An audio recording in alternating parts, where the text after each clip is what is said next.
But first, the burnout. Now, this is a burnout. It's not difficult, really. Rev the engine, keep your foot on the brake, make as much smoke as you can.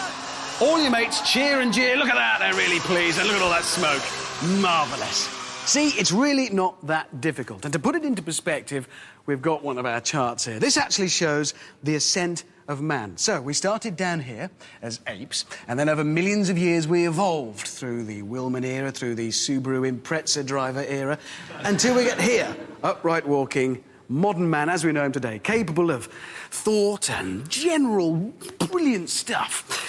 So who wants to imagine where we might put the burnout driver on this chart? Where do we think he might appear? I mean, you know, kind of up here, or maybe down here, or down here. Well, I can tell you, actually, it's here. There he is, you see? There he is. In what we like to call the Nova SR Ice Age. So we know people at that end can do it. What about people up towards this end? Can clever people do burnouts? And I mean really clever, like boffin clever. The first contestant in our Brainbox Burnout is Heinz Wolf, Professor of Bioengineering at Brunel University.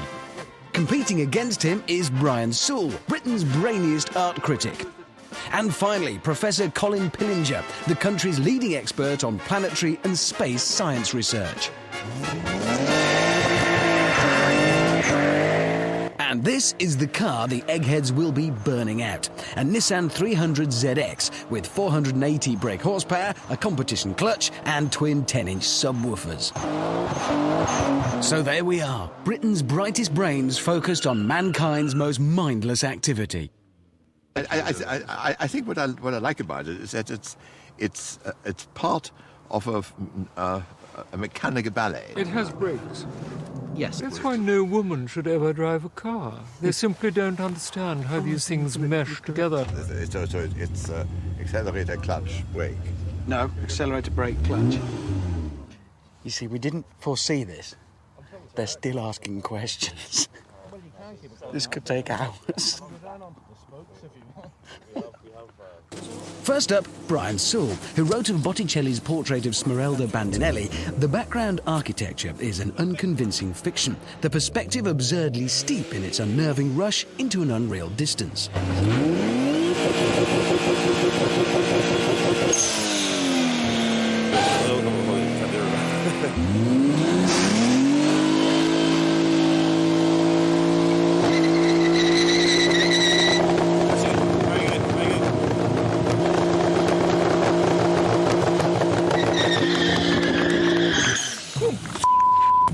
Not bad. And now it's time for the massive IQ of Professor Wolf.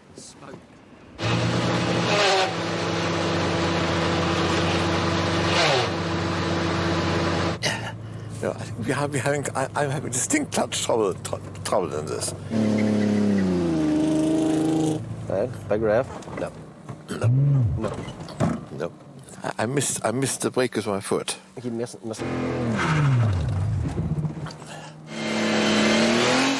Oh dear. He may know lots about the composition of polyisoprenes, but he can't mash his tyres. And finally, Professor Colin Pillinger, a real rocket scientist.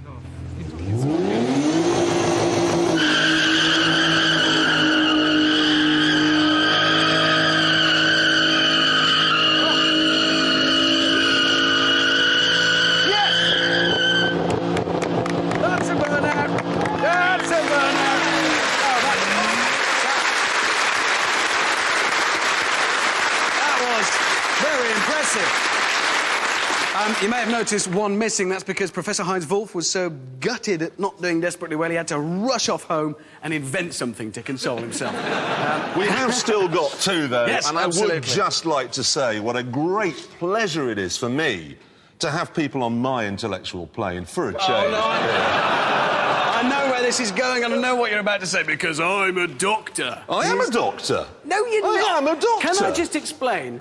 Jeremy got his doctorate one morning in his packet of cornflakes. He just I tipped did it up. not. I got it from Brunel University. They gave me a doctorate. He went to a party, they gave him a badge that said, I am a doctor on it. Okay. Ever since we've had to call him the Doctor. Can I just say, I think we're agreed on this. As man becomes more civilised, as time passes, he gets taller, doesn't he? Oh, The taller the man. This is puerile. Big brains, puerile stuff. Obviously, Professor Heinz Wolff, it must be said, came very much third. And nevertheless, in second place, Brian Sewell.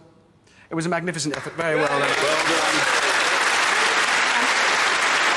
If there's any consolation, yours looked better. It had perhaps more artistic flair to it. I think I did well making up there. Nevertheless, the winner, I think we're all agreed on this, with a magnificent performance. Colin Pillinger, everybody!